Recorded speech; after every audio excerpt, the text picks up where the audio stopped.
I will now call to order the June 6, 2024 Clackamas County Board of Commissioners business meeting. Gary Schmidt, please call the roll. Thank you, Vice Chair West. First, our staff support today, Clerk to the Board, Tony Marinick, and Clackamas County's new County Council, her first meeting, Jane Veto. Welcome, Jane. Chair Smith is out of the office today, and Vice Chair West will be chairing the meetings. Roll call. Commissioner Shull.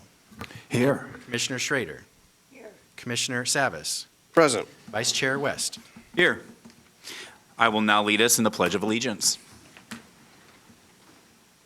pledge allegiance to the flag of the United States of America and to the republic for which it stands, one nation, under God, indivisible, with liberty and justice for all. Good morning, Clackamas County. We're holding this meeting in person and virtually. If you've joined us via Zoom for this meeting and are interested in providing public comment, we will prompt you regarding how to do that at the right time. General public comment will be taken at the allotted usual time. I would like to remind all participants, including staff, all elected officials, and members of the public, that Robert's Rules of Order will be followed in this business meeting. We welcome your opinions and look forward to your polite participation. Gary, can you please introduce the first item? Yes, Vice Chair, thank you. First, this is a reading and adoption of a previously approved land use ordinance. Item 1, adoption of a previously approved comprehensive plan and zoning and development ordinance, amendments ZDO-285, minor and time-sensitive comprehensive plan and zoning and development ordinance amendments and new housing options. Caleb Hugel, Assistant County Counsel, will present. Go ahead, please. Commissioners, the item this morning is to adopt an ordinance approving ZDO 285, which is a package of legislative amendments to the Comprehensive Plan and Zoning and Development Ordinance that is intended to comply with new state and federal mandates, clarify existing language, correct errors, and adopt optional provisions that require minimal analysis. The Planning Commission held a public hearing on the proposal on April 22nd and voted to recommend that the board approve the proposal with modifications. The board then held a public hearing on the proposal on May 8th and voted 3-2 to approve the proposal as recommended by staff. The board then directed staff to draft an ordinance and findings reflecting that decision. The ordinance before you today will approve ZDO 285 as recommended by staff. Findings supporting the decision are attached as an exhibit. It is staff's recommendation that you adopt the ordinance. I would be happy to answer any questions you may have on the materials before you today. I would also like to offer a few words of clarification. The question before you today is not whether you agree or still agree with the amendments that were approved on May 8th, but on whether you believe the materials before you accurately reflect that decision. If you believe that the materials accurately reflect the decision that was made on May 8th, staff recommends that you vote aye. If you do not believe that the materials accurately reflect the decision that was made on May 8th, staff recommends that you vote nay. If you intend to vote nay, it would be helpful to staff for you to identify the portion of the materials that you believe is inaccurate. Thank you. I appreciate that, Kayla. That's a really great clarification. We have a very narrow decision before us today. We're not really debating whether or not this is a policy we agreed with. We are debating the language before us today to carry out the prevailing vote just a few weeks ago. And so when we look at this, let's try to keep that in mind. I am open to entertaining any clarifying questions or comments from anybody on the board regarding this. Thank you. Commissioner Savas. Yeah, thank you. Well, I understand the technical aspects of this, but I think as council had earlier spoke to or stated, I think there's going to, I won't say there's a conflict, but I think from the public's understanding, I think there's going to be some confusion as to whether or not we're approving this. And I think those your earlier words, council, you did everything right. So this is not any criticism, but it's an observation that that this is a procedure to approve in advance ZDO 285. Essentially, I'm paraphrasing. So with that, I am, somewhat conflicted because I did vote no, and I came here today understanding the technicalities of this, but I don't want to be part of advancing it either. So I know that is not quite in alignment with what you stated on the latter part of your presentation. And again, I'm not critical of that whatsoever. It's just the conundrum that I sit into here today. Caleb, what happens if this is voted down? It doesn't change the fact that the prevailing vote already took place, but what then happens? That's correct. I believe staff would interpret a no vote to mean that the materials before you do not accurately reflect the decision that was made on May 8th. We would take the materials back, look at them, try and decide if they can be made more accurate, and then bring them back to you. Yeah, so once again, I remind the Board of County Commissioners the vote before us today is whether or not these materials accurately reflect the decision already made by prevailing vote. Commissioner Schrader, you're up. Yeah, thank you for that. So this essentially is just a procedural vote. And as we move forward with it, assuming we move forward with it, or we may have to bring it back, my question is the policies in order to implement this still have to be discussed and put in place. Is that a correct assumption on my part? The Yeah. ZDO would be amended as shown in Exhibits A and B to the ordinance. Well, Exhibit A is the comprehensive Right. plan and Exhibit B is the ZDO. If you want to make substantive tweaks to how the intent of the legislation is implemented, then we would probably take that back for a policy session and bring it to you. Okay. And that's what I'm trying to clarify, because I do think, I did voted yes the last time. And what I've been hearing out in the community, particularly from our community planning organizations, again, is the issue of setting up, again, providing the housing, but particularly with the RVs, not the EDUs. That's what I keep hearing, is it's really not having something more structurally there, but it's the notion of RVs there, and that it's setting up a situation where you could have issues with that. One of the issues I wanted to ask about right now is, I did talk to someone, Steve Graper, who contacted me, and his concern was with an RV, you would have to connect to another person's house or the infrastructure, but how would they be able to make sure that the water usage and things of that sort were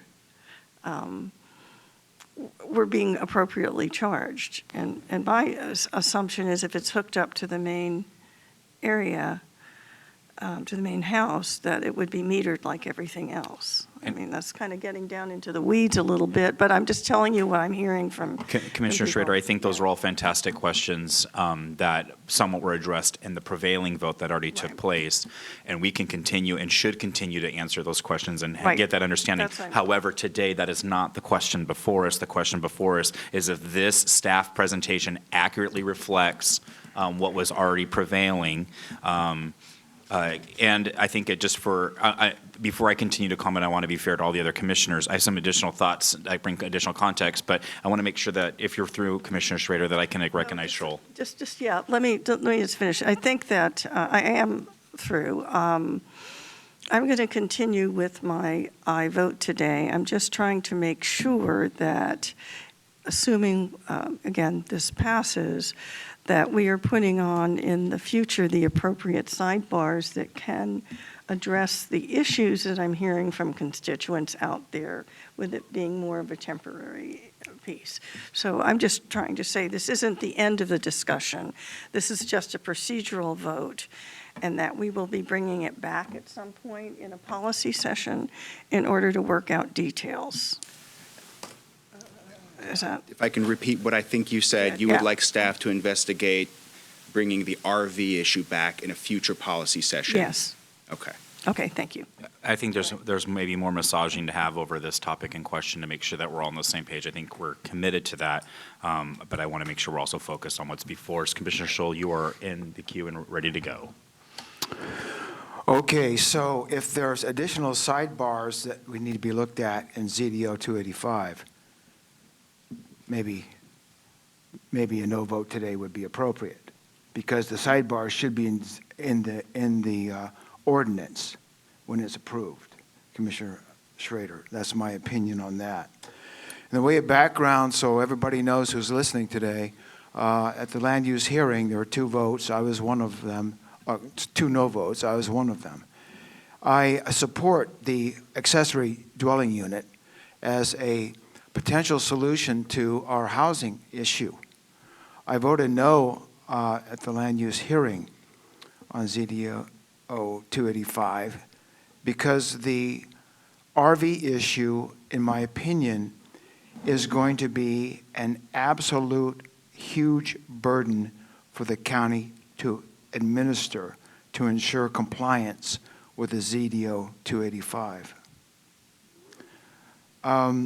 Also, prior to the land use hearing and since the land use hearing, there's been an overwhelming community expression of concern about the RV portion of ZDO 285. You know, I talked several times in the past about an option that the county could look at, and that is RV parks. There are several of them in the Hoodland area that are very popular. That's another alternative that we could look at. But for today, I'm still very concerned about the way that the ZDO 285 is worded, and further concerned about the comments Commissioner Schrader made of her concerns about the need for additional information regarding the administration of the RV part of this ordinance. So again, I want everybody in Clackamas County who's concerned about this, and I know there's thousands and thousands of people who are very concerned about the RV element here. That's the background. I still am very concerned about the difficulty for the county to administer ZDO 285 when it comes to the RV issue. Thank you. Commissioner Scholl, while you still have the floor, do you have any recommendations in the change of language with what is before us today? Any recommendations to staff to go back and change what we already previously voted on and was already passed by the majority of this board? In the time I have, Commissioner West, to answer that question, the answer is no. I wouldn't be able to sit here and verbalize those recommendations this morning. I would ask that whoever is planning on voting no on this would be prepared to give staff the required recommendations so they could do their jobs appropriately. We are getting a little bit off course here, but if we do punt this, it goes back to staff, and they're going to have to rewrite basically what is before us today. So does anybody that is in opposition to this effort today have any constructive thoughts for staff? I think that's important to talk about at the dais, considering that is what we are voting on. Commissioner Savas, you were up. Yeah, appreciate your points, Chair West. So I have a question for staff, and then I have a comment, I believe, based on the answer. So, Council, I'm asking if this was approved today, what are the next steps? Is it simply staff implementing it and this never comes back before the board, absent any request by the board to bring it back? Commissioner Savas, if these materials are approved, then the ZDO amendments shown in Exhibit B and the comprehensive plan amendments shown in Exhibit A would go into effect in 60 days. At that point, with ZDO 285 behind us, the board could instruct staff to come back to a policy session specifically about sidebars on the RV issue. And that would be a new ZDO amendment. Those sidebars would go to the Planning Commission for their recommendation and then come back to you. It also, just an observation of mine, is that if this was to go forward today, you wouldn't be holding up the ADU provisions and everything else about ZDO 285 that it sounds like there's a lot of consensus around. And then it would be, that's done. Now in a separate proceeding, let's revisit the RV issue. I hope that answers your question. Yeah, but there's no way to parse those out. Not in this vote. Right, exactly. Not this Which is agenda my item, point. So thank you for that. That was my understanding. So you validated my answer, and I think the public can better understand the predicament that we're hearing today. So, Commissioner West, I'm going to do my best to take a stab at this. This bill is really about housing. This is about really trying to meet the housing crisis and everyone taking their efforts. So I appreciate the well-intended efforts by all of us that got behind this bill that brought us here today with all this. I completely agree that the ADU is a practical means to do it. I like a majority of what's in the bill, but this RV issue is not designed. RVs are not designed and built for day-to-day housing. They're not.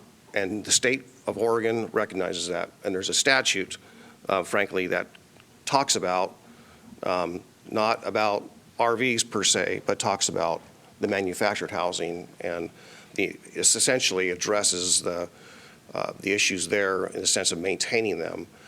So the state's been very thoughtful by design into making sure that our housing, our codes, and everything keeps people housed. And the other aspect of RVs is they're expensive to heat. And new manufactured homes are well insulated. It's very similar to your homes. They're far more efficient. Manufactured homes are strapped down. They actually have things that strap them to the earth in case there's a heavy wind or, something that can rock them off, earthquake, whatever it may be. RVs do not have that, right? They're on the ground. They're just tires on the ground. They can be blown away. They can be shifted around. And they have to be kept level in order for the plumbing to work. That's why they are not designed to be permanent housing. So therefore, Before you make a motion. I'm not making a motion. Okay. I'm not making a motion. So therefore, to your point about what my issues are if to have staff go back, and staff didn't make a mistake here, and look more closely at the Planning Commission's recommendation to approve all of this minus the RVs, because as legal counsel stated, approving this today, these RVs will be legally allowed to be used in 60 days. And I don't see us having the time, especially through summer and breaks and all that, to actually do the good work. So therefore, that's my rationale. So I respect that, but the majority of this board already had a prevailing vote that pushed this forward and into policy. That's not what's before us today. Once again, if I would absolutely recommend any comments that are to the language before us that we are actually voting on that allows staff to do its job, I think is what we need to focus on. That is the job before us right now. But along this conversation, manufactured homes are already allowed. That is not actually a thing. We already allow them. We already have zoning opportunities for people to have that type of housing on their property. So that is allowed. The ADU is widely popular on this. And here's also just kind of, I think, a reality we need to be cognizant of is comparing this policy to the zombie RVs on Causey is apples and oranges and is not fair or accurate.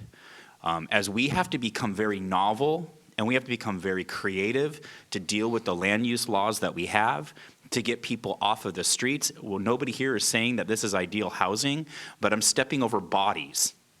And so, and we have homeless people everywhere. And if I can prevent somebody from becoming homeless because somebody has the capacity to go through this legal process to have their RV hooked up, reviewed, permitted on their property, and to provide somebody housing, that prevents potentially somebody from ending up on our streets and taxing our system unnecessarily. It fits within a recovery-oriented system of care because it allows people to help take care of their neighbors, their stakeholders in this crisis that we're dealing with. We didn't create the crisis, but we are here trying to solve the crisis, and this is one tool potentially to get people from becoming potentially homeless and to still be housed within their community. And it's not ideal, but there are a lot of efforts made to allow somebody, maybe for 6 months, a year, to have somewhere to go that is safe, that is heated, that does have water, that is permitted, and it is not the same thing at all as zombie RVs. These people are law-abiding already. These people are already adherent to our codes. These people are already wanting to participate in helping this population, the people they love. So to compare them to somebody that is already struggling with homelessness and not law-abiding and would intersect with code enforcement is not a fair comparison. And I think it's appropriate, and Gary, maybe you can correct me if I'm wrong. We have lost our I personally have lost all tolerance in allowing people to camp in their RVs that way. We have many resources and places for people to go. We've implemented those resources, and we have the ability now, through the warrant situation coming through the RVs, to actually address the zombies RV in a way I think will be really effective. I don't know if you can speak to that, Gary, but that is also coming down the pike here pretty soon on the schedule to address. You have a the policy situation. session next week on that week. topic of administrative warrants. So administrative warrants allows us to take legal action to remove the RVs from the streets in a capacity we had not had up to this point. That allows us to use the rule of law to help clean up the streets here in Clackamas County, and we have the political will to do that, but this is not the same thing. This is us trying to be creative in the crisis that we face, and this board already passed to do that. That's what we did. We already passed. We had a democratic process. We have representative government. Here we did. We passed it. It may have not have gone your way, but that's not the vote before you today. The vote before you today is if you have any suggestions on this specific language that matches the prevailing vote. If it matches the prevailing vote, your job as a commissioner is to say aye. If you believe it does not match the prevailing vote, your job is to say no. That's what's before us. But we may not always agree in every single avenue we take to deal with this crisis, but this is one the board already made a decision on. And also it also was part of our legislative policy agenda in the legislature, and in the legislature, it passed 80 out of 90 legislators, it passed by 89 of them bipartisan. So 89 legislatures in Salem thought this was great. Deschutes County has already passed this in their county and are trying to be creative to deal with the crisis. So we made it. One of the reasons why it passed the legislature is because of the lobbying efforts of Clackamas County. So here we are before us today. Our majority board passed it, and now we have this language to make sure it matches what we passed. Let's stick to that, and we'll move forward to deal with the zombie RVs. It sounds like moving forward, but that is not this. Commissioner Savas. Yes, I hear your passion, Commissioner West, so acknowledged, and I'm going to ask legal counsel another question. If this was, whether it's a no vote or it's a table or it's paused, is there an opportunity, or if there's a motion here that directs staff to have a policy session to make adjustments, and this is put on hold, what do you think would be the cleanest way to do that?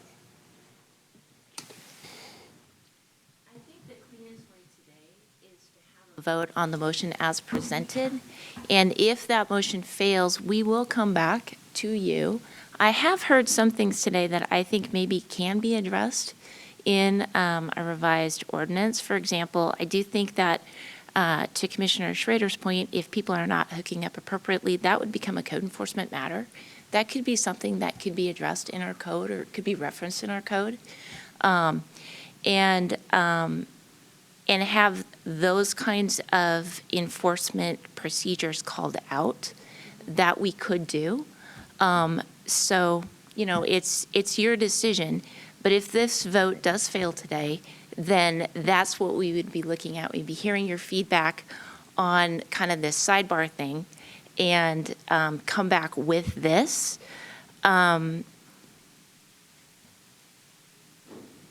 And then, if we have a future policy session, we would bring back an amended ordinance with any future revisions. Yeah. Thank you, Counsel. I know you're doing, I appreciate that. The words could and if are not your responsibility, but ours to enact, right? So I recognize that distinction. One thing I want to clarify, Commissioner West, is that with a reference to the type of RVs on Causey or whatnot, those words never came out of my mouth either today or in the hearing. So I'm sure you're echoing other comments from other people. And I also want to clarify that I'm advocating for manufactured housing as an alternative to RVs. And I'm trying to make a distinction that an RV is not manufactured housing. And so therefore, an ADU, manufactured housing, I'm all for. I made that perfectly clear at the hearing. I'm here today advocating for that as the whys, like the strapping, all the things, the insulation, why they're better. And I'm going to steal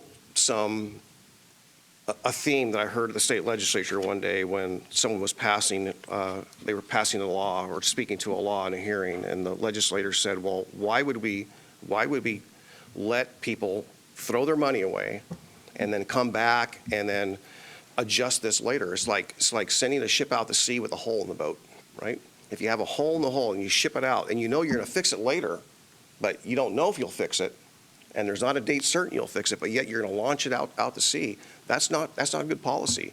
And I'd be concerned that the delta between buying an RV or owning an RV, the power it uses, and then the cost to take it all back apart and make all those improvements on the property, could actually do it right the first time. And most people that are homeless are not homeless because they have a lot of money. It's just the opposite. They don't have a lot of money. So why we allow them and give them a path where they throw their money away and doing something wrong or doing something that is ill, and then we come back and change it? I don't think that's a good path. And I respect and understand the technicalities of what we're here today. That's why I asked the question, is there an alternative to the motion to table this or to direct staff to bring this back for an adjustment and then do this piece afterwards? So I respectfully am asking your advice, how would you like to see it happen? Because I currently am still a no for the reasons I stated. And I think this is a little bit tough situation because if we had all 5 board members here, this would be a yes. Unfortunately, this was a giant creative initiative that was started over a year ago to try to find creative ways to get people opportunities for housing, even if they're less than ideal, because we don't want them to become homeless on our streets. We recognize that, and Chair Smith and myself worked very hard with the legislature, bipartisan, in the Senate and in the House, and signed by the governor to get this over the finish line. And I think that to go back and revisit the policy when the chair cannot be here for very legitimate reasons is not the best time to go talk about revisiting this policy. To do what's right and to do what's before us specifically is correct. When the chair was here, this did pass. This is the policy. That is the process. That is how representative republics and communities work. We did that. And we can disagree. I think there's a lot of common grounds for us to continue to look at this through code enforcement and other avenues. But it is important that we do not take advantage of the situation when the chair cannot be here to punt this. This is not the question before us. The policy is decided. We're just putting unnecessary and additional work on our staff. And we're telling a lot of people in rural Clackamas County who already do this very responsibly. I can think of a handful right off the top of my head. We've all heard the story that's accurate that Chair Smith told about the individual whose husband passed away. They were going to lose their home, and a family member allowed them to responsibly stay in their RV for 6 months to a year, but they got a zoning complaint, and that person wouldn't have had nowhere to go if they didn't have that opportunity to live there. I have family members that have traveled, but now also live on property in rural Oregon on their RV, and it is what is available to them now. It may not be ideal, but those family members of mine are not homeless. These are real people that we do not want to end up on our streets or caught up into the system unnecessarily, which is wildly expensive. And people that want to participate in this program, this allows them to have an avenue to help prevent homelessness in Clackamas County. It is not ideal, but what's really not ideal is continue to be in the metro area and have the entire nation and the world look at us as we have exploding homelessness. That's not ideal either, but that's the situation we live in. So for me, we already made the policy decision, and I think it's important to move the forward as it is presented before us. I guess I'm willing to consider a motion to table or move forward, but But I think we have the ability to do what is correct, and that is to make recommendations based on what's before us. I haven't heard any recommendations, so we must think that this language does adhere to the majority vote. Commissioner Schrader, I have no idea the order. Commissioner Schrader. Yeah, so I have a question about that. You said something very intriguing, and well, you did actually, Commissioner, about the fact that 6 months to a year. We haven't decided yet on that policy whether RVs would be a temporary solution, have we not? Wouldn't that be something that we would discuss that could be implemented in the code? You have a time frame whereby, since it's temporary, you give people a chance, is that? When does that discussion happen, I guess, is what I'm trying trying to thread the needle here, yeah. That is not currently included in the amendments that are Okay. before you today. That would be, if you wanted to put some sort of a time limit on it, we would have staff come back to you in a separate proceeding at a policy session. Okay. So that's a policy session piece. Because I think that, I'm trying to thread the needle here, folks, with the crisis we're dealing with the notion that, yes, RVs are temporary. And if they're temporary, and we simply want to get people that space where they're not going to be homeless, they may want to live in an RV while they build an ADU kind of a thing. Do you see what I'm saying here? So that's the kind of compromise I'd like to see. And so my dilemma is I'd like to be yes on this today, but I can really be yes if I know that we're going to be having these further discussions on how to thread this needle. Now, the other piece of this is, let's say you do make them temporary, 6 months to a year, just to give people that space, okay? It's kind of hard to claw things back from people, and then you'll run into issues where people will say, well, I didn't realize it was temporary, and this is my da-da-da-da-da-da-da. So, however, that might be one way to really balance this against competing interests, and that is making sure people get immediately housed in a place to live and then move them into permanency. If that's really what the goal is of an RV. Well, That's- Commissioner yeah, Schrader, so- won't you may remember as Commissioner Schrader, with the Veterans Village, it wasn't going to have water, or electricity, and at a certain point of that also originally. So, and those people are living in something that is about the size of a shed you can get at Home Depot. Right. And it also isn't ideal for heating or anything else either, but we realize the need for that temporary housing. And most RVs and recreational vehicles are generally good for habitation for up to 10 years. That's a long time for somebody to get on their feet again. And many people travel the country and they live in their RVs for many years. Now, we may not think it's ideal, but they do it, and it's not a novel new thing. Millions of people do it. We are using the resources and trying to do this in an affordable way to increase the housing stock, even temporary housing stock, with the square footage and what is already available to us, which is much, much cheaper than building everybody a two-bedroom apartment with granite countertops. Right? So this is a way for us to effectively help specifically the rural parts of our county get access to some type of housing that is probably actually more habitable than what we see even at our Veterans Village, which has been very successful. Commissioner, I'll call the vote soon, but I'll let us get through these last comments. Commissioner Scholl. So there's already hundreds, unknown number of RVs throughout the county being used. And administering them at this time is already difficult, if not impossible. The issue about the electrical hookup and septic hookup for a RV is very expensive.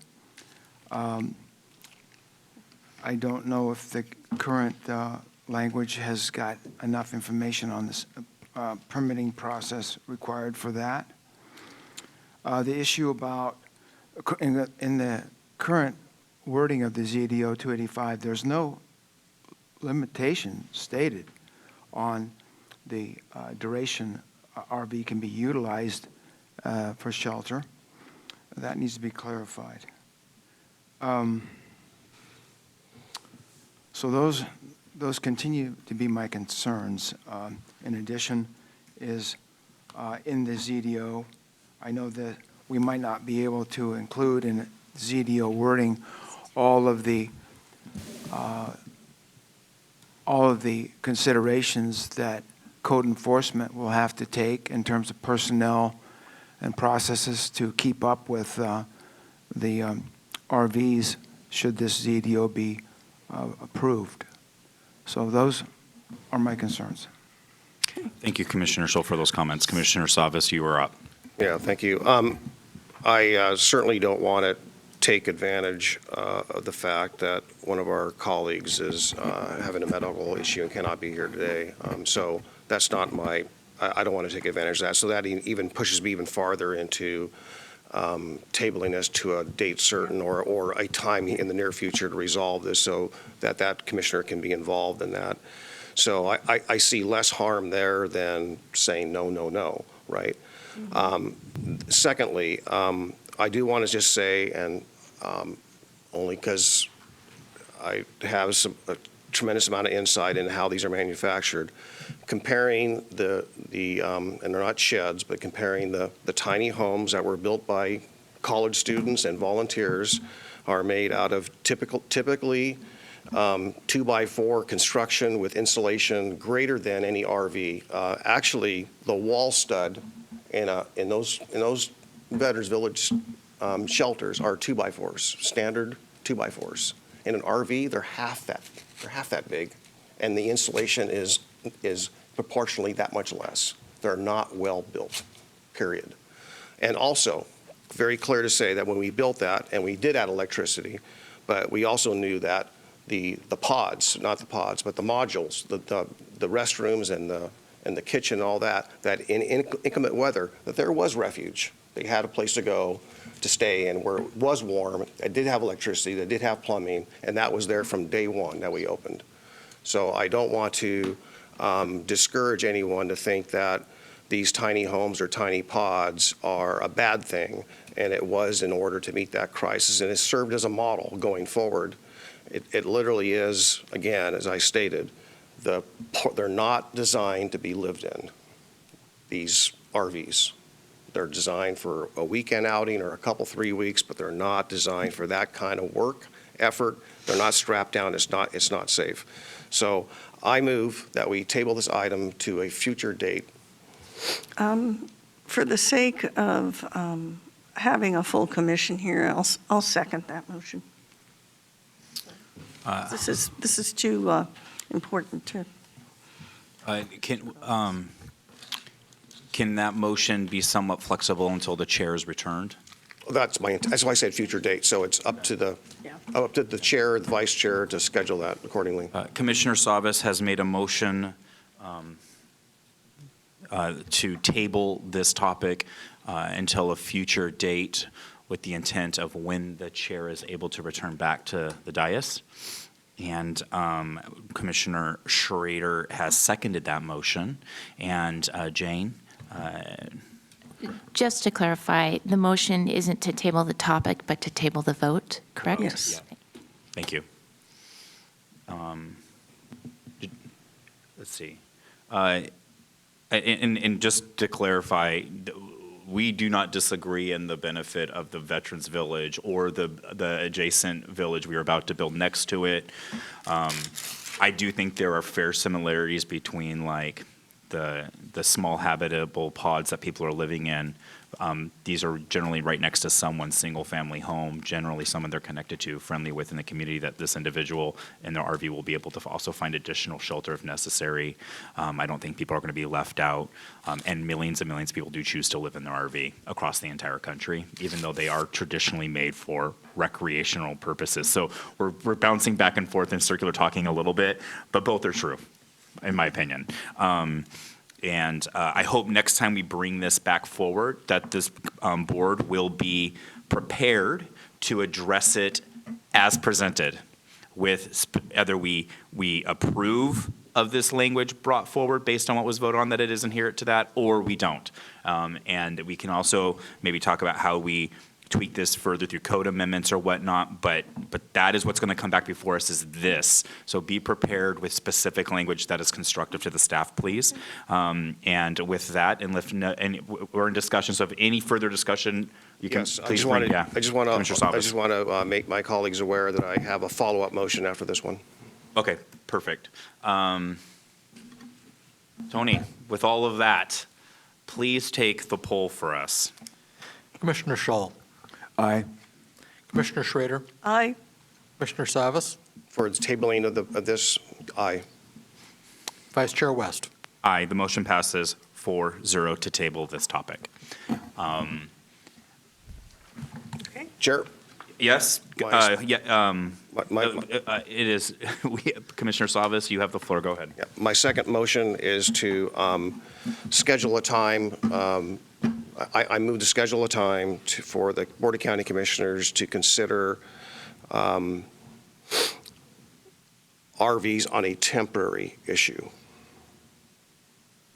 As Commissioner Schrader had stated earlier, that she would entertain a temporary status for RVs for a period of time. And we can, I think having a discussion about that is something that I would perhaps entertain as well. Yeah, I'll second that. Let's continue the discussion so we can thread this needle. Okay. I have a motion to consider RV usage in some temporary format. I have a second by Commissioner Schrader. I will open it up for discussion. I would like to know if there's staff here to kind of speak to this motion as a temporary status, and what was already currently voted on by us previously, that when we passed the ZDO 285. Caleb. Vice Chair West, I understand this motion is sort of a request to have staff come back at a policy session. Separate proceeding apart from ZDO 285. Your question is, I assume for staff, when can that happen? Well, not when it can happen, but is it already, are we duplicating something that's already is? Gary, can you? So actually, I'd like Caleb or Martha, if you don't Martha, mind coming yeah. to the table. So is this a parallel path to the ZDO, or is it, could they potentially throw out the ZDO and then start over? Where will this take them, please? Where I think this would go would be that this ordinance, assuming is adopted, a policy session in the future could amend that ordinance. Okay. Martha, can you speak to this and where we're at already today with the policy that was passed previously? So, good morning, I'm Martha Fritzy with the County Planning and Zoning Division. And I don't have much to add, except that it is not uncommon for us to come back and have a conversation and make tweaks to our zoning code. This happens all the time. In fact, that's part of what this larger code amendment package is making additional changes to our zoning code that we think are necessary or that are dictated by the legislature. So staff is happy to come back at a policy session and talk about any sorts of additional sideboards you would want to put on this, although I think we would want, before we came to the policy session, we would want some more direction on what those sideboards might be. Right. But I would defer to council on process as far as where we are in this code amendment package, because it has been approved by the board, and we are just trying to approve the ordinance. I don't know if there's an opportunity to say, well, we want to take another vote on this and we might not approve it. I believe that would require another public hearing. Wouldn't it? My understanding is that this policy session that we're talking about would initiate new ZDO amendment proceedings entirely. It would go to the Planning Commission for their recommendation, and then it would come back to you. And I think that's relatively reasonable. I am also just curious because most of this conversation has not actually been about the amendment brought before us today. Can you please give us a quick overview about what was voted on and those sideboards that already exist? Are you prepared to do that at all today, Martha? Absolutely, but just specifically about the RV portion, correct? Yes. Okay.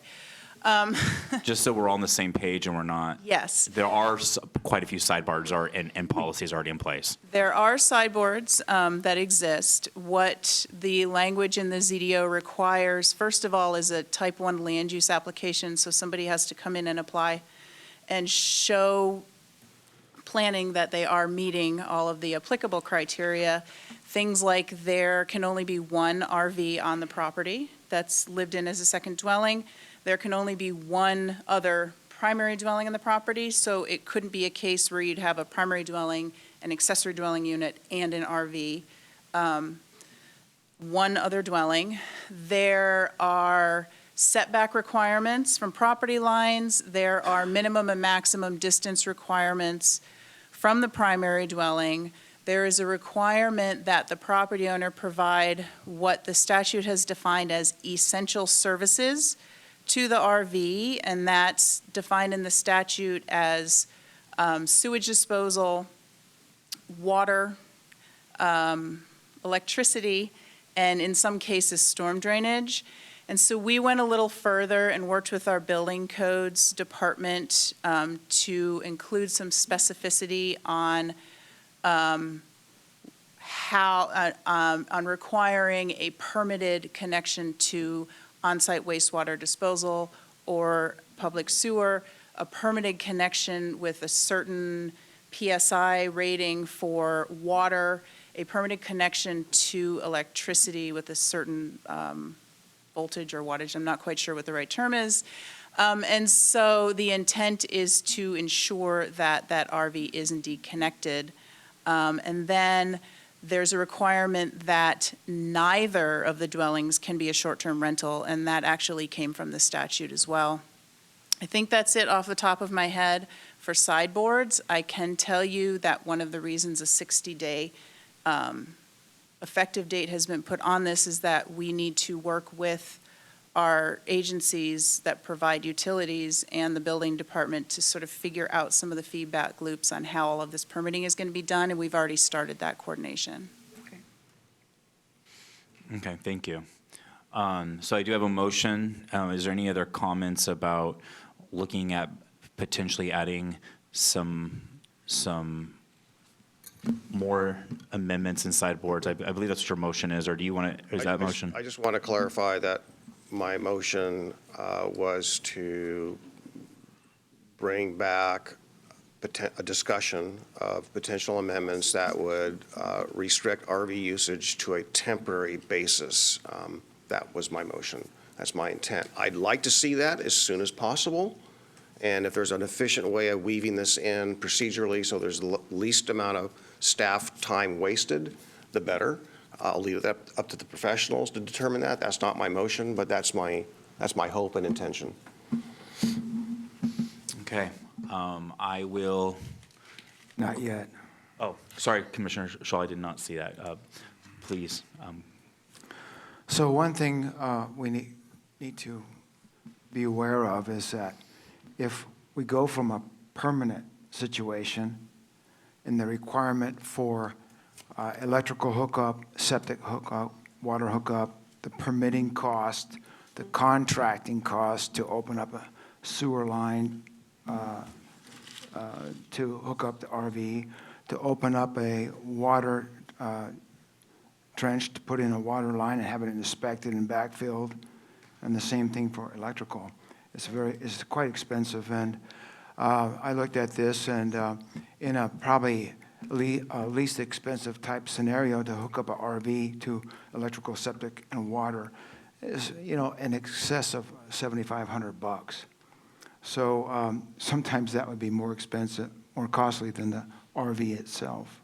So as we look at going from a permanent situation to a temporary one, we're going to have to look at what are we going to do on the electrical, septic, and water issue Right. when now it becomes temporary of a unknown duration at this point. We cannot, therefore, expect somebody to expend this kind of money to do the hookup of these three things. What kind of provisions are we going to come up with for a requirement for an RV that is on a site for 6 months or 9 months or a year or whatever that limited time is? Okay, it can't be the same as a permanent situation with the expense of a permanent hookup for these utilities. Before I go to you, Martha, really quick, I don't know, I'll throw this out there and then maybe you can speak to this.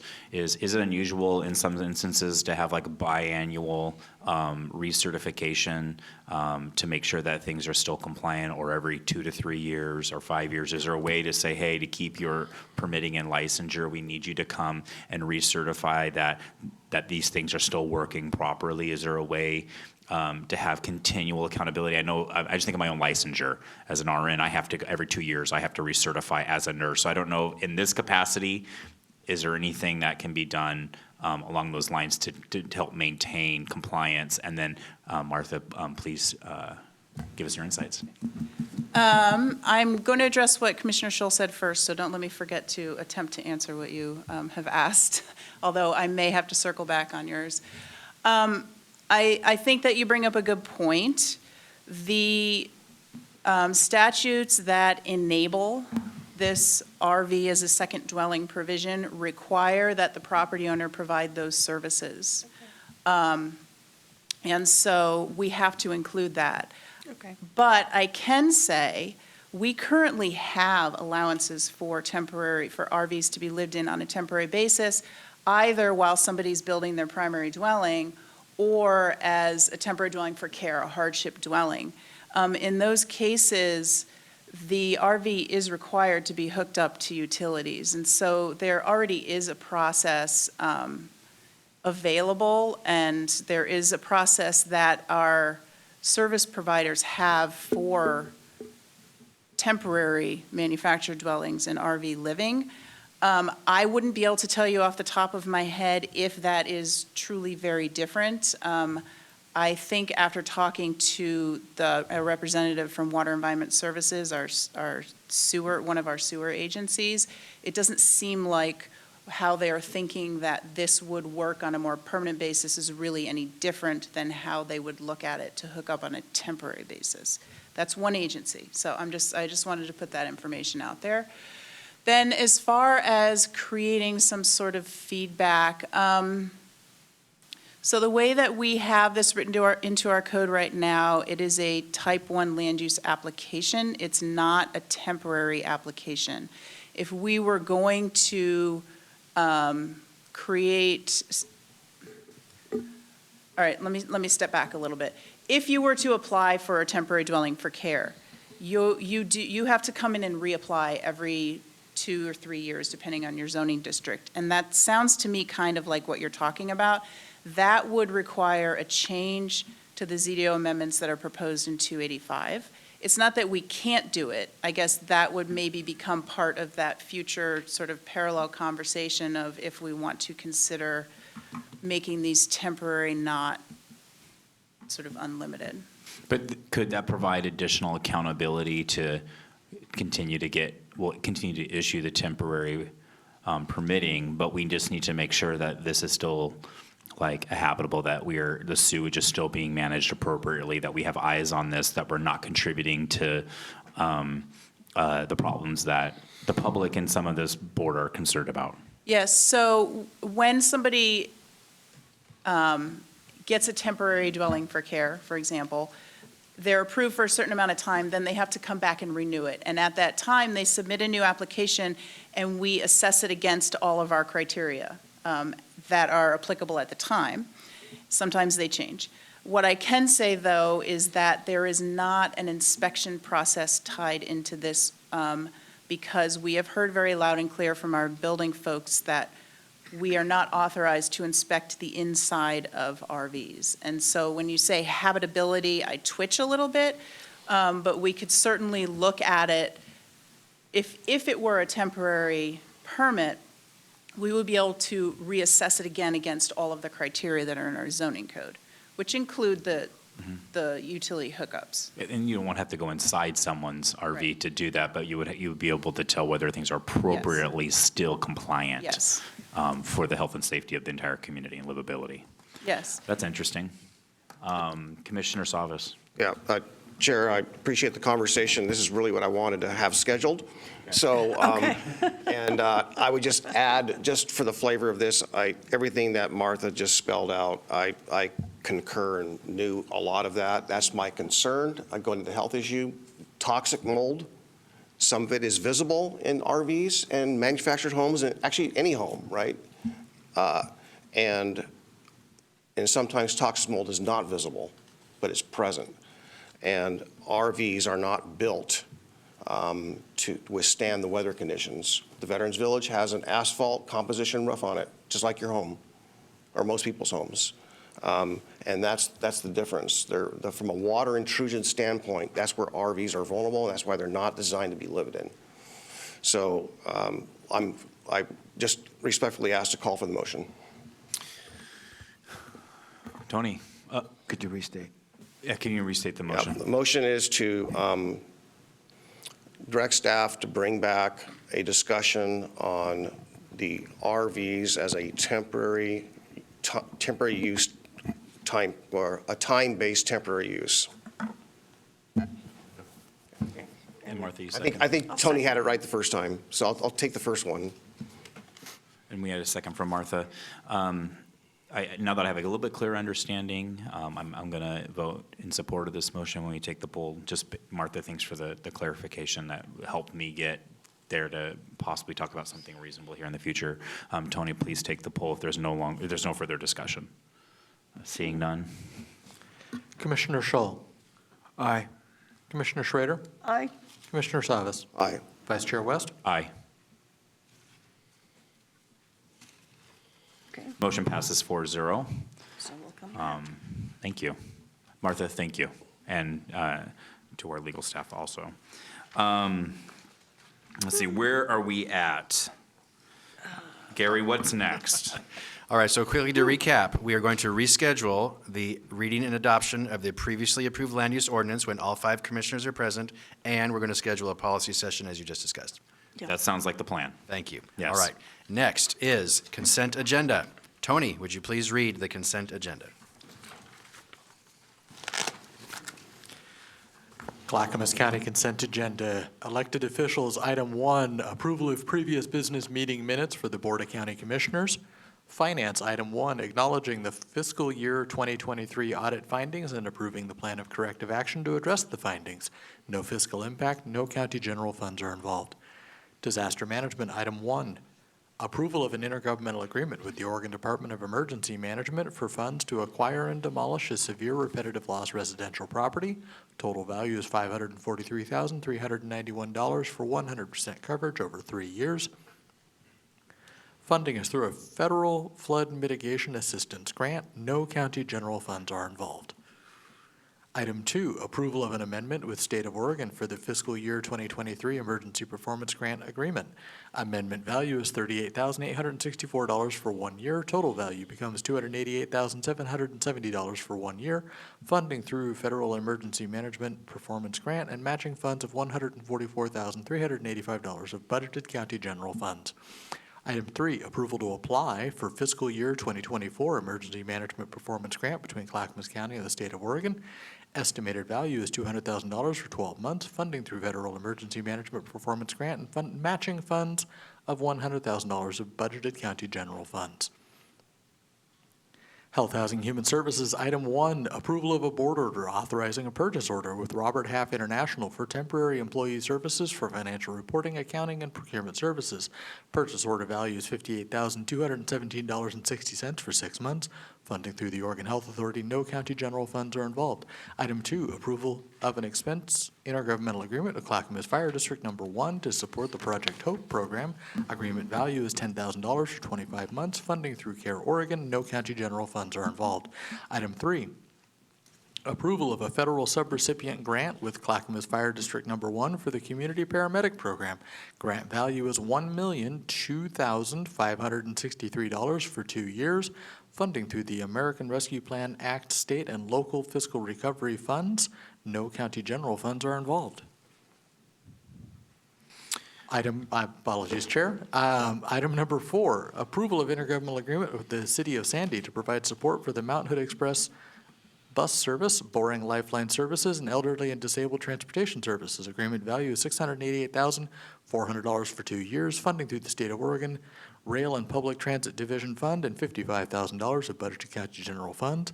Item 5, approval of amendment number 2, increasing funding and updating the language to an intergovernmental agreement with the City of Sandy for transportation services to support rural, elderly, and disabled individuals. Amendment value is $88,000. Agreement value is increased to $501,048 for 2 years. Funding through the State of Oregon and $55,000 of budgeted county general funds. Item 6, approval of amendment number 5, increasing funding and duration of a personal services contract with MV Public Transportation Incorporated for the operation of the Mount Hood Express service. Amendment value is $909,912 for 1 year. Agreement value is increased to $4,288,615.08 for 5 years. Funding through the Federal Transit Administration, Federal Highway Administration, and the Statewide Transportation Improvement Funds, and $55,000 of budgeted county general funds. Item number 7, approval of amendment number 2, extending the duration and increasing funding of an intergovernmental agreement with South Metro Area Regional Transit for on-demand transportation services to Villebois Community Housing. Amendment value $87,000 for 12 months. Agreement value is increased to $309,140 for 4 years. Funding through the Oregon Health Authority. No county general funds are involved. Item number 8, approval of a revenue provider agreement with Care Oregon Incorporated for behavioral health services. Agreement value is $5,836,896 for 12 months. Funding through the Oregon Health Plan. No county general funds are involved. Item number 9, approval of a board order approving the issuance of purchase orders to procure various office furniture products for Lake Road Health Center through Pacific WRO under a cooperative contract. Purchase order total value is $903,235.11. Funding through Health Center's fund balance. No county general funds are involved.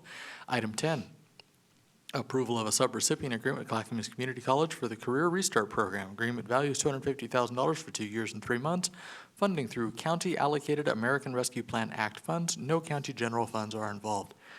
Technology Services, item 1, approval of a new service level agreement with the City of Wilsonville for new fiber to 2 water towers. Total value $255,500. Funding is through Clackamas Broadband Exchange monthly cable lease revenue. No county general funds are involved. County Administration, item 1, approval of a subrecipient grant agreement with Foothills Community Church as manager of the Malala Adult Community Center for pre-construction activities for a new facility. Subrecipient value is $200,000 ending March 31st, 2025. Funding through county allocated American Rescue Plan Act funds. No county general funds are involved. Item 2, approval of a subrecipient grant agreement with the Canby Center for construction assistance for the expansion of the Canby Center. The subrecipient value is $640,000 ending August 31st, 2025. Funding through county allocated American Rescue Plan Act funds. No county general funds are involved. Transportation and Development, item 1, approval of a board order vacating a portion of Cherie Road, a non-maintained local access road. No fiscal impact. No county general funds are involved. Item 2, approval of a grant agreement with the Oregon Department of Transportation Transportation Safety Office for the purposes of a research project to inform the county's work on reducing driving under the influence. Total value $428,582.39 through September 30th, 2026. Funding through state grant of $340,833 with $87,749.39 in matching funds through county road funds. No county general funds are involved. Mr. Vice Chair, that concludes the list. Whew. How you doing? You drink of water? Thank you, Tony, so much. Does any commissioner wish to remove any of these items that we just heard read? I would entertain a motion. I move to approve the consent agenda. Seconded. We have a motion from Commissioner Savas to move approving this consent agenda. We have the second from Commissioner Scholl.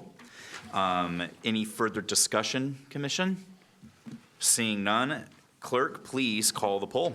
Commissioner Schrader, Aye. Commissioner Schull, Aye. Commissioner Savas, Aye. Vice Chair West. Aye. Motion passes 4-0. Thank you so much.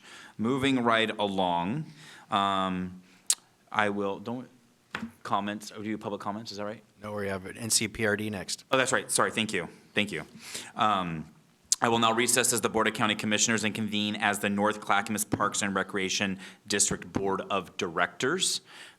Gary, what is next now? Thank you. Thank you. This is the consent agenda for the North Clackamas Parks and Recreation District. Tony, would you please read the consent agenda? Only 2 items this time. Approval of an intergovernmental agreement with Clackamas Community College for community-based instructional programs. Total value is $45,204 for 3 years. Funding through anticipated revenue in recreation services programming. No county general funds are involved. Item 2, approval of an intergovernmental agreement with Clackamas Community College for education and enrichment services. Total value $209,784 for 3 years. Funding through North Clackamas Parks and Recreation District general funds. No county general funds are involved. Mr. Vice Chair, that concludes the list. Thank you. Does any director here wish to remove any items on the consent agenda? I do not see any. Can I have a motion? I move for approval of the North Clackamas Parks and Recreation District consent agenda. Any discussion, right? No, Sorry no, about that. no. No, I'll second Yep. that. Yep. It's been moved by Director Scholl and seconded by Director Schrader. Do we have any further discussion at this point on this consent agenda? I am seeing none. Clerk, please call the poll. Director Savas, Aye. Director Schrader, Aye. Director Shull, Aye. Vice Chair West. Aye. Motion passes 4-0. We are chugging along here.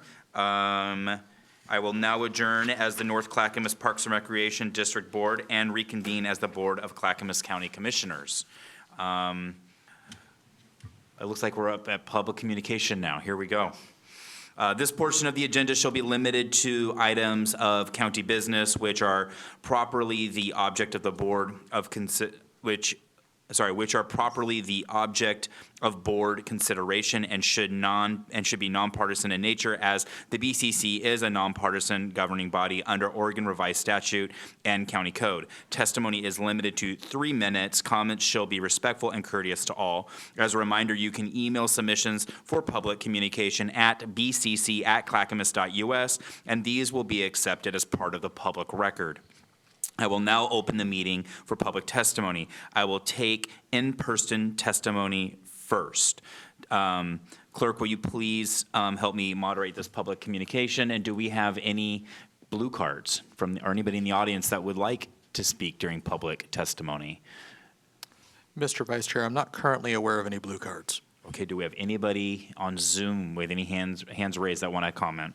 There is not currently anyone on Zoom. Last call, anybody? We don't have any. Let's see. I will now close public communication portion of this meeting, and we will move on.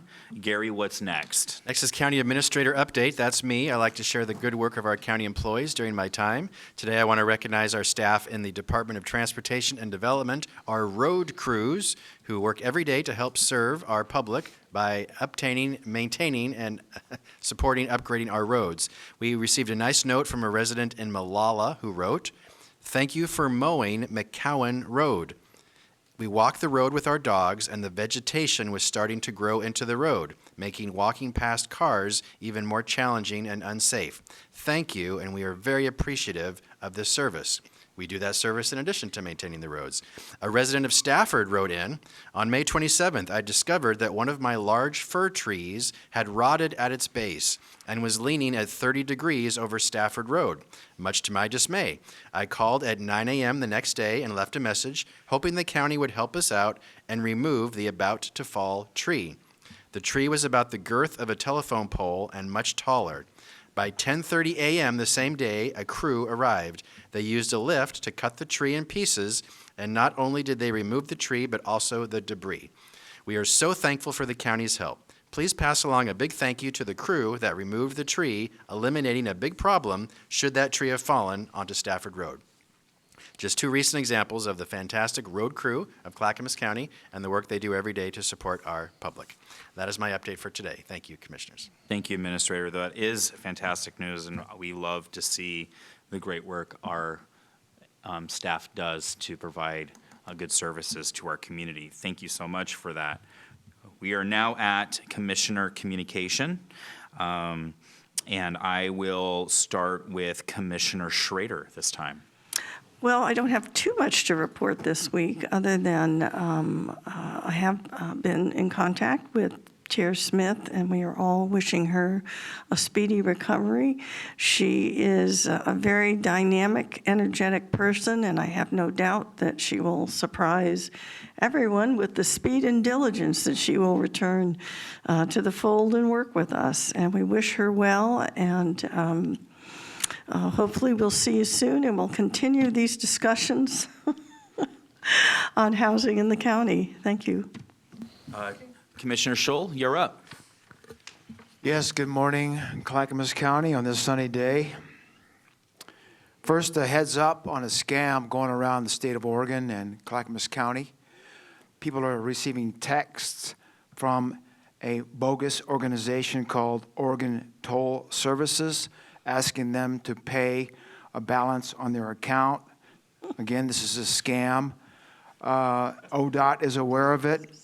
The Oregon Department of Justice is also aware of it and trying to run this to ground to stop it. But if you they're in particular apparently trying to target some of our older residents of the county. So please pass the word.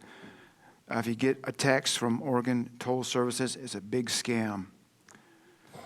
On fire prevention, well, guess what? Clackamas County is heading into fire season again. We don't know what is ahead of us this year, but what I want to make sure is that everybody is aware of the things that they need to do at home and in their business and on their land in Clackamas County to try to mitigate wildfire. So I got a message every month for the next 5 months. In June is a message I'm putting out on how to create a defensible space. In July, I'll talk to you about signing up for public alerts. August, evacuation routes. September, evacuation levels. In October, dealing with wildfire smoke at home. So for June, create a defensible space. Now's the time to look at your property. Do not wait. Please go to Clackamas County Disaster Management website. And I recommend you start out by viewing a video on there that's called Creating Defensible Space. It's very helpful. Also, if you live in the eastern part of the county and you need help removing fuel from your property around your house, we have a nonprofit in Sandy that's very helpful. It's called Ant Farm. You can go to antfarmyouthservices.com and inquire about getting some help from them. On tolling, again, the real tolling. IP31, the new petition to get tolling on the ballot in 2026 will be coming out in August. So you can go to votebeforetolls.org and in August and download that petition, or you can go on there and ask to have the petition mailed to you at your home. On this day in history, it's time to take a moment and reflect. 75 years ago today at 06:30 in the morning, 156,000 Allied troops landed on French beaches to take back Europe from a dark tyranny. There were 11,000 Allied aircraft involved, 7,000 ships, and thousands of other vehicles. On that morning of June 6, 1942, there were 4,414 troops killed that morning. 2,501 of them were American citizens. The landing started at 06:30, targeting 5 codenamed beaches.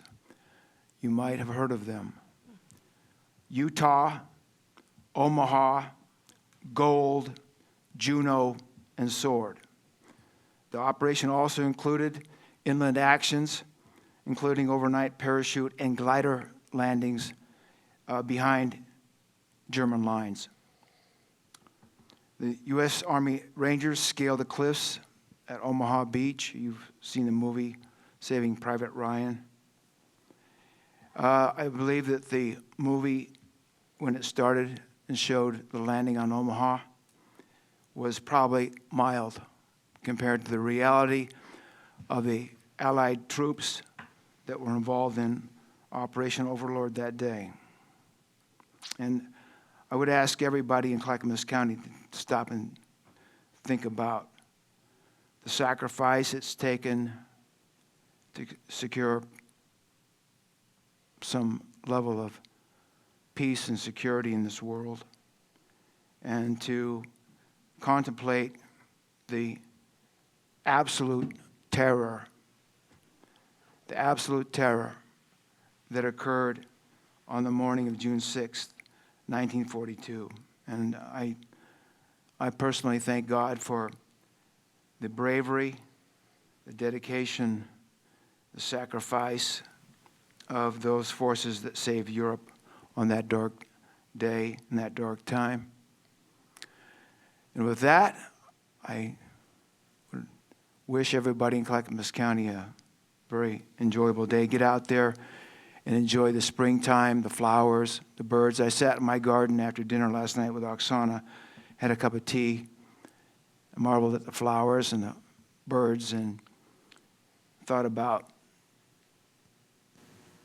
the sacrifice that happened 75 years ago today to make it possible for us to enjoy a little bit of peace and happiness in this world. Thank you. Thank you for those important words, Commissioner Scholl. They're appreciated. Thank you very much. Commissioner Savas, you are up. Yeah, appreciate Commissioner Scholl's comments. Thinking about how, at least this year, I think more than ever I can recall, the media is doing a better job of talking about Normandy and that time, that period of our history.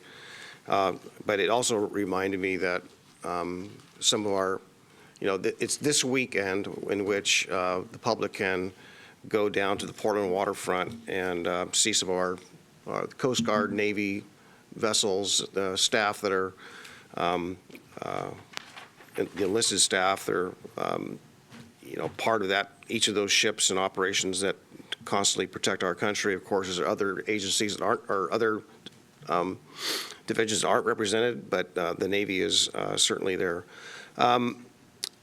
Thank you, Gary, for mentioning the great staff work. It reminded me yesterday of our employee recognition, where we do recognize the service and the tenure of our employees. And there were some folks there that had 30 years or plus, actually, and some of them being recognized and some of them being in the room. So I just want to say, in this time, post-COVID, knowing that almost every industry is suffering from a lack of staff or people to go to work or be there, that we need to appreciate more than ever the staff that we do have and do our best to retain and create an environment that we can grow our staffing to the minimum levels. And it was also nice to hear last week that the sheriff's office is making good progress in trying to get more deputies, as for an example, where I'm hearing other counties or law enforcement agencies in the state are also struggling, but we're making some advances while others are maybe losing. So I hope we can keep that trend going to get fully staffed so we can provide those services to our citizens. It's been a busy week for me on transportation. Commissioner Scholl, you broached tolling. It's been a heavy week. I had the Region 1 ACT meeting Monday night, followed by, I was at the ODOT / Joint Committee on Transportation legislative tour. It started on Tuesday. And so I spent the day in Portland with some of our legislators and ODOT staff, and we did a tour of some of the facilities in the Portland area, as well as had a roundtable discussion from people that have a stake in transportation, which is about everyone in this state, frankly. But this was regional. There are several meetings that alert you. There are several meetings between now and September. The next two, or the last two, will be in Clackamas County, I believe. I take that back. The last two will be one in Clackamas County in the Happy Valley area, and the second one in Hillsborough, I believe, Washington County. So be prepared for that. A lot of discussion about funding and the crises. I was also on a national call yesterday with NACO, and the chair of the Transportation Committee called this pending, looming funding crisis as a result of everything we talked about here. I've shared with you, gas tax, gas mileage, phasing out of fossil fuel cars. Called it, the words were, it is, forgot the term that was being used. Insolvency. That the absolute mathematical insolvency is certain. And that's what we got to get ahead of. And Commissioner Scholl, I appreciate the conversation you and I have had together about how we broach that. And I just also want to remind each of you that not this Friday, but next Friday, we have the C4 retreat. And that will be the first discussion. Our first day will be on transportation. And we also have the privilege of having the co-chairs of the Joint Commission on Transportation are tentatively going to be there. So we'll have Co-Chair McLean and Co-Chair Gorsuch there, if I understand correctly. Now that's tentative. We'll see. I did talk to them, talk to each of them and thank them for stepping up to that. So they're looking forward to the details to make sure that they can actually be there. So we'll have a great discussion, and there'll be a lot of transportation discussion on this very thing in preparation for the 2025 legislative session to align on how we address this crisis. AOC, I was on a meeting with AOC on Friday afternoon and to discuss their, Monday. On Friday, the Joint Commission on Transportation legislative session had a meeting there too. There were some concerns. While those who watched it had concerns about some of the legislators, or one of them at least, who was inferring that we ought to change the formula from the 50-30-20. And the way I heard the conversation going, it would harm Clackamas County from a funding standpoint.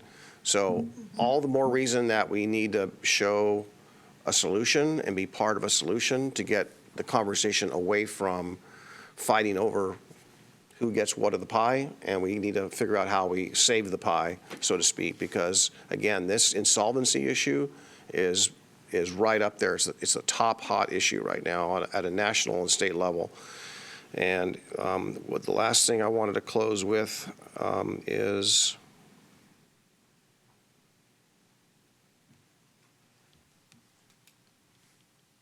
just other conversations that are happening.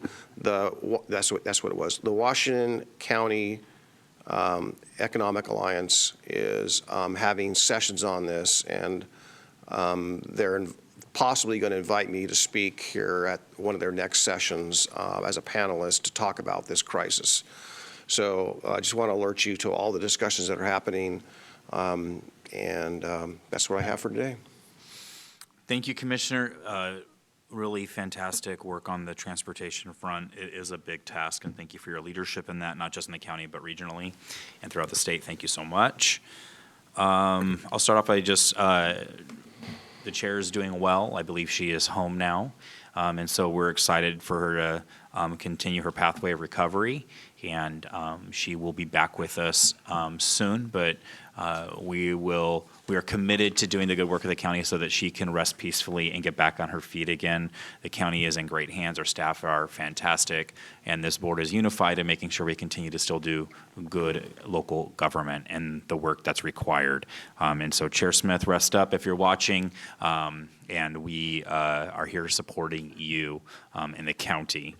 And I'm really excited and heartened by the good news as she recovers. So it's been a lot of good news in that front. It has been a very, very busy week for me, and I'm going to give you guys just a couple highlights on big things that I've been engaging in. This by no means encompasses the full scope of what's been going on this last week. We had our second in-person LIPSIC meeting. That is the board made up of myself, service providers, the sheriff, undersheriffs, DA Wentworth, and H3S judge. Lanigan's been there before this last time, I believe. We had a different judge, but we are all kind of putting our heads together on how to handle this deflection piece. I represent the board on this committee, this advisory committee, and we did get the first half of the funding that was allocated by the legislature to Clackamas County, the first grant. We are optimistic that we will have some program forward in September on how to manage deflection, and we're continuing to work with our partners at the state to let them know what we need, where those gaps are, and how we can move forward effectively. I'm really impressed by the DA's office and John Wentworth and his leadership. They're going to be able to have a staff added because of this funding to help coordinate and manage this. The Burns are represented on LIPSIC also, so they're also going to be helping us understand how we can roll this out. So there's conversations around I might ask for some legal, I might get my legal terms wrong, but the booking. So before being charged, an opportunity for someone to have an off-ramp into services and recovery. And then there's also a conversation about once somebody is charged and in the system and process, how we can help get them on a pathway to recovery too. So that's exciting. I think it's imperfect and not fully funded yet, but we are really having collaborative, meaningful conversations. And so it's really an honor to be a part of that group and give this board an update for Lipsick. It also tied into a meeting that we initiated yesterday, the first meeting for the Recovery Center or Recovery Campus Task Force. There were no service providers because they could be bidding on providing programming at our recovery campus. But we started to talk with physicians at OHSU, medical providers at Providence, workforce providers, the DA's office, the sheriff's office, and Mary Ramba and her team, and behavioral health, and all talking about how this campus, the scope of this campus, how it can be phased in. For many of the people on this task force that will help advise this board, it was their first time learning about this very visionary process we're going through, and there was a lot of excitement and expressed the need. And much of the conversation was talking about the gaps in the care continuum, and many of those gaps being long-term residential type of services at a place where people can get the healing they need and recovery from addiction services, and the stability along with the detox, along with the temporary housing, and how different service providers can all jump in, and how we do have a lot of the capital funds available right now because of the SHS funding that we have here in Clackamas. So that was a 2-hour meeting that Cindy Becker and myself kind of kicked off, and it was quite productive, and I think that this group is looking forward to meeting again and really engaging in some of the best minds on this issue in Clackamas County and the region. I've been very, very involved with AOC throughout this entire year, not just on the HHS steering committee, but also with the board of directors where I represent this board, and have been very engaged. And I have taken many trips to Salem. I actually try to avoid doing the virtual meetings, but I do have been frequently down in Salem meeting with Gina, Daniel Bethel, who is the president of AOC, and in communication with her frequently and collaborating with Marion County, where our head council has actually come from. And we have such a great relationship with them, and Clackamas County has really been able to have, I think, a positive influence in AOC. The last meeting that I had with the board of directors, I'll give you guys an update on. It wasn't a very long meeting, and we're not super involved as a county on this effort, but they talked about the Regional Solutions Program, and that was called in to support pandemic responses, wildfire recovery, other state emergencies. It wasn't super well attended under Governor Brown. There was a switch of administrations. It's just now getting up and running. They're not having a representative from every single county, but they are having a regional one. Clackamas County's bandwidth is kind of reached on this issue, so we kind of allowed Washington and Multnomah County to kind of step up and be a part of this group if they can get it off the ground and have it be effective. And so it looks like Commissioner Steinsman or Stensman? Stegman, thank you. Sorry, I apologize for getting the wrong, the commissioner's name wrong. But it's her or Pam Pierce out of Washington County that are looking at representing our region. So it's a little bit different structure that the governor is setting up with AOC right now, but the counties will have a voice in that. Clackamas County didn't apply. A lot of us have our bandwidth quite full on this anyway, quite full as it is. But we'll be watching to see how that moves forward. And the AOC Board of Directors did vote in support of all of those that did apply, and moving forward for the governor to choose who they pick regionally to represent on this board. So, and then we have C4 tonight.